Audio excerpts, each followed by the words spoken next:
자, 현지가기 10시 31분입니다. 오늘 코스피가 10% 정도 상승을 주고 있는데 장전에 거의 한 2400포인트까지 위로 올라갔다가 고점대 밀리고 있지만 어쨌든 지금도 상승을 주고 있고요. 코스닥도 여전히 상승을 주면서 올라가고 있습니다. 역시 그 원인은 오늘 아침에 마감된 미증시의 상승의 원인이었죠. 우리가 어제도 말씀했지만 요번에 이런 악재가 주말에 발생됐기 때문에 시간을 벌었다라는 말씀을 드렸어요. 왜냐면 과거에도 보면 이런 악재가 나왔을 때 주말에 역시 뭔가 긴급 소집을 해서 어떤 조치들이 나오거든요. 그래서 일단 요번에 그동안 악재가 됐던 내용들이 물론 완전히 없어지진 않았어요. 제2, 제3의 SVB 뱅크와 같은 사태가 터질 수도 있겠고, 그다음 더군다나 여러분들 크레딧 스위스 그러면 진짜 엄청난 이런 금융기관 아니었습니까? 넘버 2였죠. 결국 이게 역사 속으로 사라지게 되는 모습을 주고 있습니다. 바로 1등인 UBS가 크레딧 스위스를 소위 인수 합의한다는 얘기가 나오면서 다소 좀 없어졌지만, 결국은 이 고금리의 이 약한 고리가 이쪽에서도 터지는 모습을 보여줬습니다. 그죠? 자, 다시 한번 말씀하지만 지금 여전히 지금 이번에 SBB가 문제가 터진 게 딴 데다 투자한 것도 아니고, 예를 들어서 비트코인에 갖다가 투자해서 작살난 것도 아니고, 미 국채에다가 넣었는데 이꼴을 댔을 때 나머지 다른 데는 얘기해봤자 의미가 없는 거죠. 지금 수면 아래에서 감춰진 것들이 어마어마하게 많이 있을 가능성이 없다는 겁니다.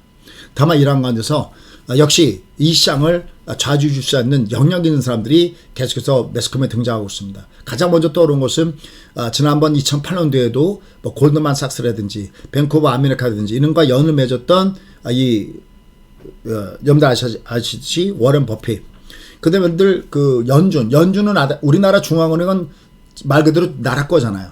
근데 미국 중앙은행은 나라 게 아니죠. 주주가 있죠. 연간 배당도 하는. 여기에 알게 모르게 일대 주주로 알려져 있는 JP, 그죠? 여기에 그 회장도 역시 마찬가지로 이 시장을 안정시키기 위한 이런 조치들이 계속해서 나오고 있습니다. 다만 언제 어느 때 어느 것이 터져야 될지도 모르고 여전히 FOMC에 대한 경각감은 여전히 있다, 이렇게 보시면 되겠습니다. 어쨌든 얘가 밑에서 반동을 주면서 오늘 국내 시장은 밑에서 반동을 주고 있는데 역시 마찬가지예요. 얘도 지금 위로 올라가더라도 아직은 그렇게 뚜렷하지는 못하는 모습을 주고 있습니다. 얘는 위로 올라가더라도 이게 엉덩이가 쳐져 있으니까 올라가도 3번 두드맞는 부분에 있는 거죠. 다만 다양성한 것이 있습니다. 뭐냐면은 얘가 밑에서 올라갈 때 보세요. 얘가 올라갈 때 한 번 두드 맞고요. 외바닥이니까. 그죠? 그 다음에 쌍바닥에서 올라가지만 20 외바닥이니까 두 번째 두드 맞고요. 20이 쌍바닥에 올라가더라도 60이 이게 외바닥이니까 세 번째 두드 맞잖아요. 중요한 것은 그럴 때 내려갈 때 저점을 깨지 말아야 되는데 저점을 깨니까 새로 시작한 겁니다. 근데 지금 장 어떻습니까? 다행스럽죠. 여기 외바닥 한 번 두드 맞았죠. 그 다음에 20 외바닥 두 번째 두드 맞았죠. 그리고 지금은 60 외바닥이죠. 그러면 올라가도 두드 맞겠죠. 다만 얘가 여기만 안 깨면 된다는 거죠. 그래서 코스피는 중요한 맥점이 마저선이 얘는 여기만 안 깨면, 얘는 시간만 지나가면 yes okay 괜찮다 하는 겁니다. 물론 완벽하게 좋게 해서는 앞에 있는 고점을 돌파하는 게 당연하겠죠. 특히 상방 패턴의 모습을 줘야 되겠죠. 뒷구턴의 모습이죠. 아직 그건 아니지만 얘가 그래도 밑에 저점을 이 어려운 위기 속에서, 그죠? 저점을 지켜준 것은 다행스럽고, 특히 쪽은 조목 장세니까 뭐 이쪽은 얘기할 것도 없겠죠. 그래서 지금의 장세는 아직 완벽한 상승 추세 모습은 아니지만 내려갈 때는 과매도라는 이유가 있어서 저점에서 매수가 형성된다라고 보시면 됩니다. 자, 이런 관에서 저희가 공유했던 대보 마그네틱 뭐 이런 종목군들이 굉장히 강하게 급등세 사이클을 주면서 위로 올라가는 모습을 주고 있습니다. 연호 같은 경우도 이것도 굉장히 좀 끼가 있는데 요건 명단을 기록하셨다가 내려올 때 다시 쏘시면 되겠습니다. 됐죠? 얘가 요거 모양은 밑에서 장대 항목을 줬죠. 요건 내려올 때 보시면 되겠고요. 여기 이 종목군들 중에서도 마이너스 3% 이내에 들어오는 종목군단들은 계속해서 보시고요. 3알이면 참 많이 말씀드렸던 스타일 종목군 중 하나였었죠. 자, 그 다음에 나머지 종목군들 계속해서 보시는 거 좋습니다. 자, PSK 요거 밑으로 할 때 아래꼬리에 놓여져 있는데요. 요 밑에서 아래꼬리에 놓여져 있는데 얘는 올라가도 위에서는 그냥 곧바로 올라가면 위에서는 좀 줄여야 되겠고요. 얘는 밑에서 녹톤 들어오는 걸 보시면 좋겠습니다. 하나 마이크론 요건 밑에서부터 3종 바닥을 주고 있네요. 마이너스에서는 저점 매수가 있다. 그런 식으로 해서 얘를 계속해서 어떤 종목이 모양을 갖고 있는지 보시면 좋겠습니다. 그 다음에 마인즈랩 이런 종목군들 꾸준하게 저점에서 매수가 형성되고 있죠. 어제 내려갈 때가 찬스였네요. 이건 2주 연속 국고쳐서 추천 나갔던 종목군 중에 하나였었죠. 뭐 유로메카 뭐 이런 것들도 얘기할 것이 없습니다. 얘들도 이미 상방 패턴 모습을 갖고 있고요. 이런 것들 밑에서 녹턴, 쌍바닥 계속해서 보시면 좋겠습니다. AP유선 같은 경우도 이런 것들도 계속해서 관심을 갖고 보는 것이 필요하다 판단됩니다. 그래서 저 이렇게 명단 공개하는 거 딱 보고 계셨다가 장기간 녹턴을 보시면 좋겠습니다. 만약에 선익이 관심 있다 그러면 얘도 밑에서부터 녹턴이 어떻게 있는가를 관심을 갖고 보시면 좋을 것 같습니다. 얘들은 정말 실적 좋은 종목이거든요.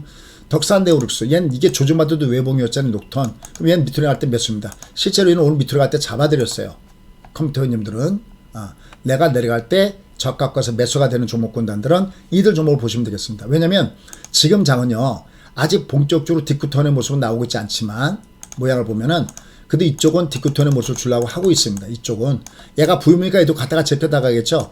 그래도 상대 강도는 코스닥에 있고 그런 개별 테마성 종목군들은 여전히 여러분들이 노려나가는 것이 필요하다라는 판단입니다. 다만 이쪽을 보시면 종합은 이쪽을 보시면은 선물 차트를 보시면 얘는 여전히 쌍봉쌍바닥이 막 맞물려 있습니다. 얘는 녹톤이 수시 나오죠. 얘는 그죠. 이게 매도 전략이고 얘는 쌍바닥 매수 전략이고 이게 매도 전략이고 이걸 아주 정신이 없습니다. 얘는 혼조 구간 속에 놓여져 있다라고 보시면 됩니다. 그래서 상대 강도 여전히 코스피가 아니라 코스닥 쪽에 종목 중심이 형성되고 있다. 하지만 올해는 그래도 투자의 한 해다. 왜? 2024년도가 있기 때문에 얘는 지금 현재 뭐 각종 위기다 뭐다 하고 있지만 과매도 국면에 놓여 있고요. 그 다음에 무엇보다도 내년에 어쨌든 아무래도 내년서부터 금리를 내리든지 내년엔 경기가 좋아지든지 어떤 뭔가가 나타날 수 없습니다. 다만 여러분들께 다시 말씀만 얘가 요번에 튕겨 올라갈 때 만약에 이제 올라가잖아요. 올라갈 때는 첫 번째 금리 인하는 걔는 호재가 아닙니다. 금리 인하를 하기 전까지가 호재다라는 말씀을 자꾸만 이렇게 말씀드리고 있습니다. 나중에 좀 더 시간이 지나면서 이 부분에 대해서는 디테일한 설명을 드리도록 하겠습니다. 다만 지금은 얘 내려가도 저층 아파트다. 그래서 이번에 그 위기가 있어도 저희가 버틸 수 있는 것은 저층 아파트다 했기 때문에 그렇습니다. 내가 알고 매매야 벌 수가 있습니다. 자, 오늘 여러분들 그리고 감사 말씀을 이렇게 드려야 되겠네요. 왜냐하면 저희가 이번에 기법 그죠? 이번에 기법 하는데 100명이 기본 목표였는데 벌써 200명이 돌파했습니다. 너무 감사드립니다. 고맙습니다. 녹화 알림 해놓고 꼭 공부하십시오.